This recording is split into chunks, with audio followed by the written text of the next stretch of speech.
हौसले, तो ये याद रखना, बिना मेहनत के तब तो ताज नहीं मिलते। ढूंढ लेते हैं अंधेरों में मंजिल अपनी, क्योंकि जुगनू कभी रोशनी के मोहताज नहीं होते।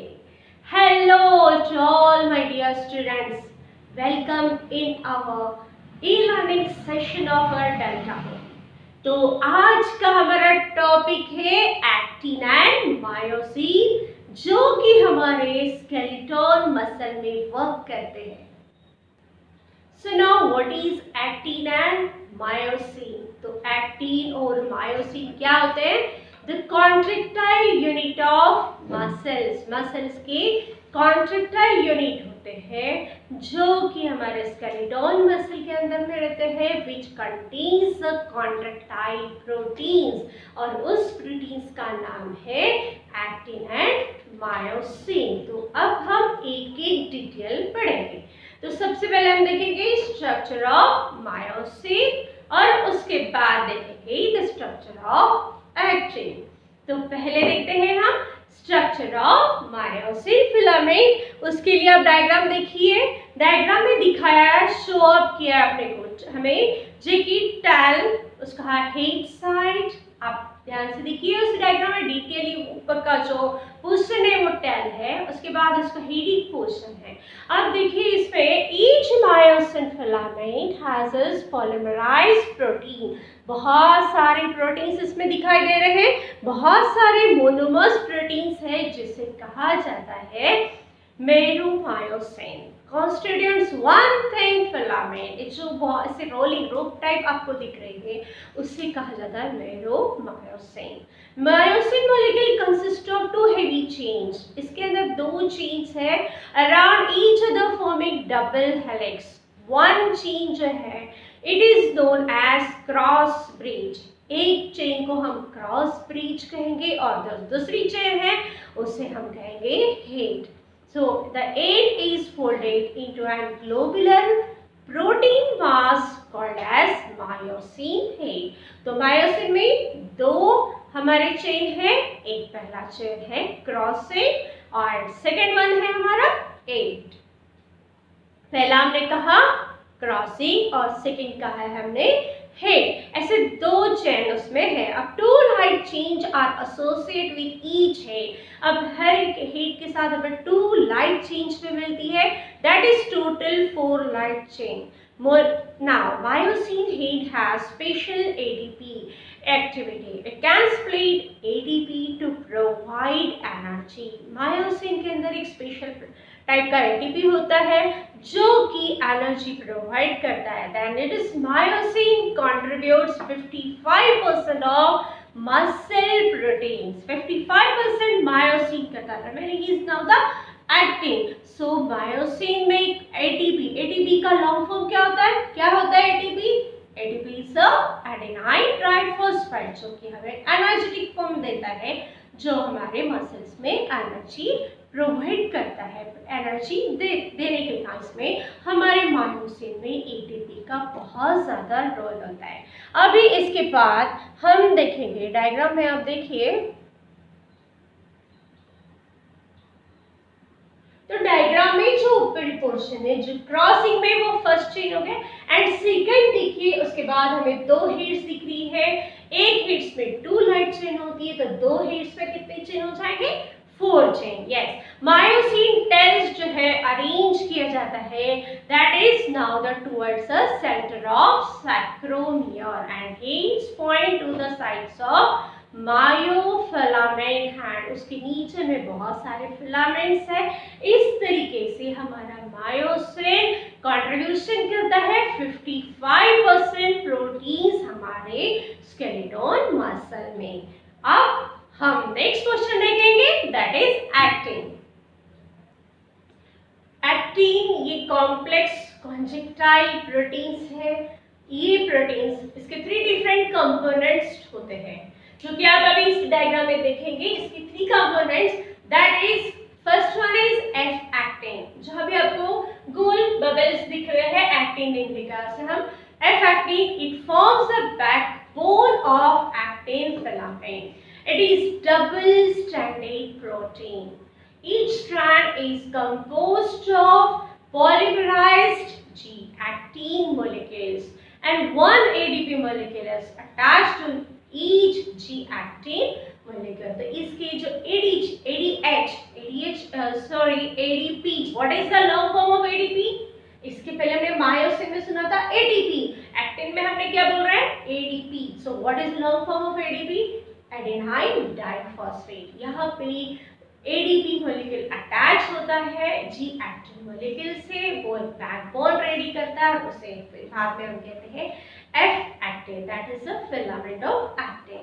उसके बाद देखिए डायग्राम में आपको दिखेगा ट्रोपोमायोसिन, दिख रहा है आपको ब्लैकिश पोर्शन में, जो बबल्स ब्लैकिश पोर्शन है उसे हम कहते हैं tropomyosin. The actin filament contains two additional protein strands that are polymers of tropomyosin molecule. Each strand is loosely attached to F actin. उसकी जो strands है वो loosely attached है F actin से in the resting stage. और जब हम resting stage होते हैं, हमारे जो muscles की resting stage होती है, तब tropomyosin क्या करता है? Recover physically active binding site for myosin of the actin strand. Recovering body करता है. हम रेस्टिंग करते हैं तो हमारे मसल्स क्या करते हैं? रिकवर करते हैं. किससे? बाइंडिंग साइट्स किसका? मायोसिन ऑफ एक्टिन स्ट्रैंड का. ये वर्क होता है हमारा ट्रोपोमायोसिन. इसके बाद थर्ड क्वेश्चन देखिए आपको दिखेगा, दैट इज ट्रोपोनिन. अभी ट्रोपोनिन दिख रहा है आपको डायग्राम में? यस. तो ये क्या कर रहा है? 3 ग्लोबुलर प्रोटीन्स है इसमें which are attached approximately 2/3 of distance along each tropomyosin molecule. जो डिस्टेंस में दिख रहे हैं हमें 3 ग्लोबुलर प्रोटीन्स दिख रहे हैं, कॉम्प्लेक्स होते हैं ट्रोपोनिन, और 2/3 डिस्टेंस इसमें ट्रोपोमायोसिन मोलिकुलर का होता है. Affinity for the actin, tropomyosin and calcium ions. The troponin complex is believed to attach the tropomyosin to the actin. The strong affinity of troponin.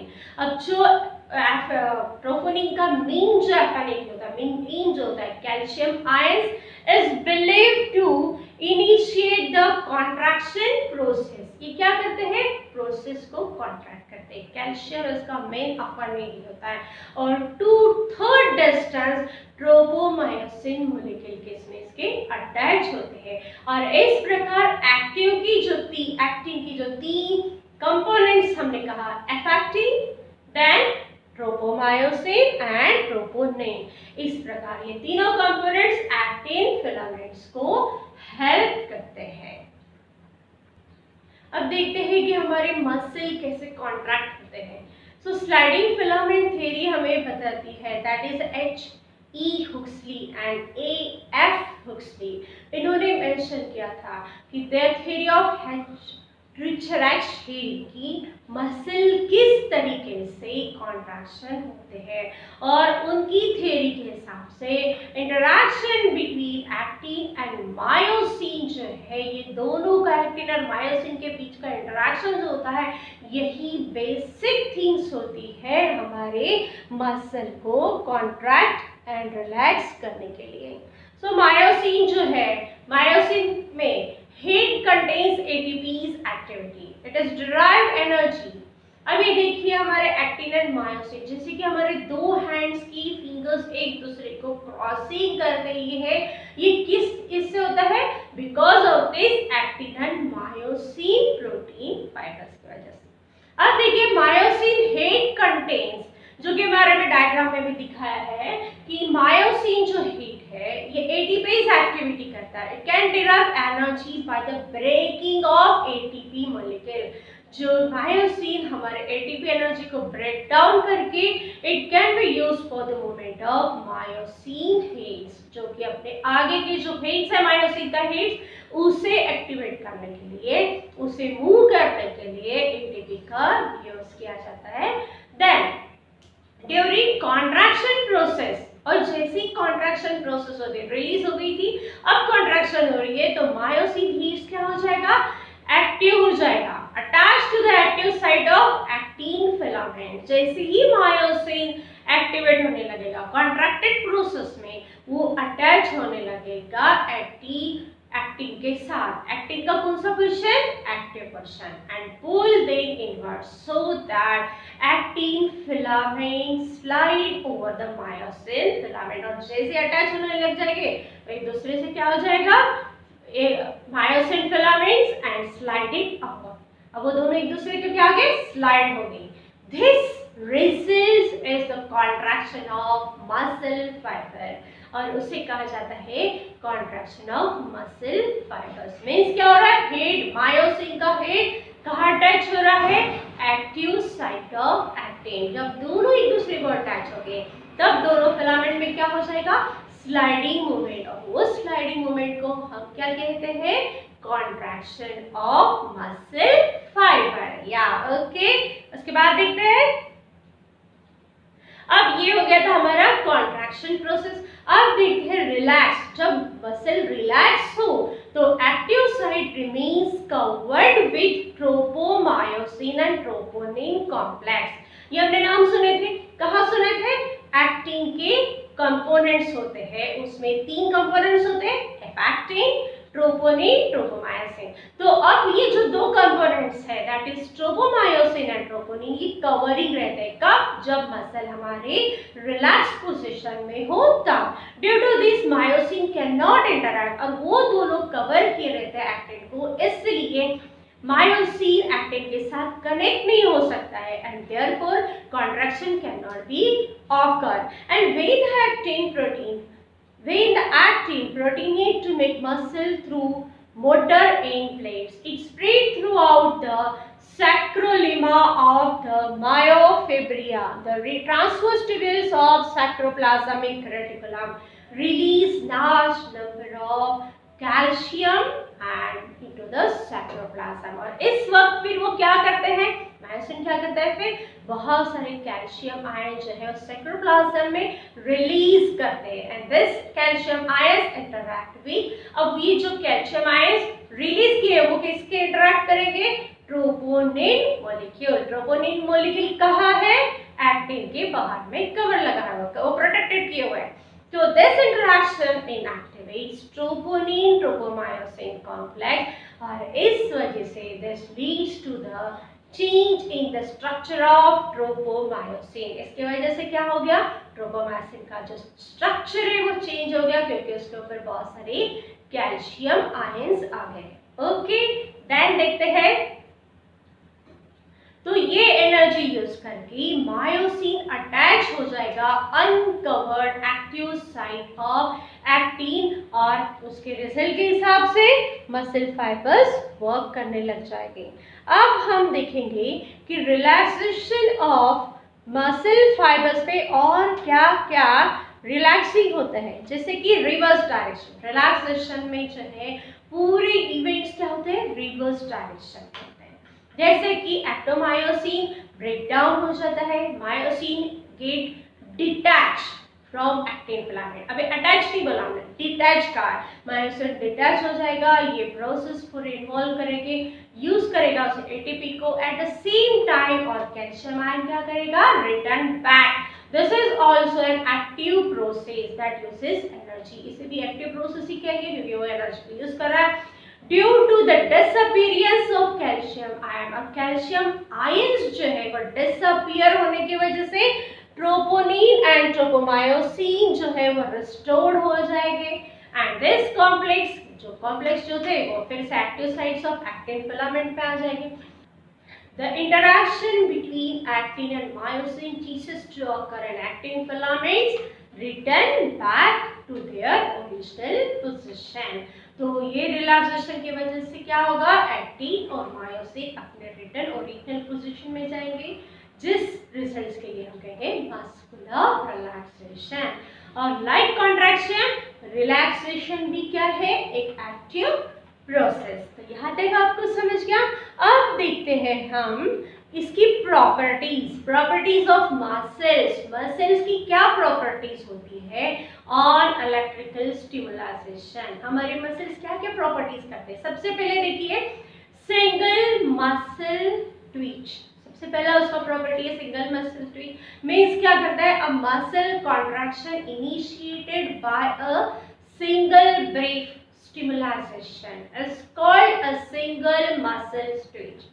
अब जो मसल कॉन्ट्रैक्शन है ये single brief हो रहा है तो उसे कहा जाएगा सिंगल ट्विच। जैसे इसके 3 स्टेजेस होते हैं, एक तो पहला पीरियड है नो कॉन्ट्रैक्शन, कुछ भी नहीं होगा, सेकेंड पोजिशन होगा contraction period and third period होगा रिलैक्सेशन पीरियड, इसलिए इसे कहा जाता है सिंगल मसल ट्विच। 3 स्टेजेस है उसके, नो कॉन्ट्रैक्शन, उसके बाद contraction and then relaxation period. Second जो हमारी प्रॉपर्टी है that is now the summation. Summation means is the muscle is stimulated before the end of speech। जैसे स्पीच हो गया उसके बाद हो जाएगा स्टिमुलाइजेशन के लिए, then it generates greater tension। अब बहुत ज्यादा मसल्स के ऊपर टेंशन आ जाता है, उसे कहा जाता है summation और addition of effect takes place।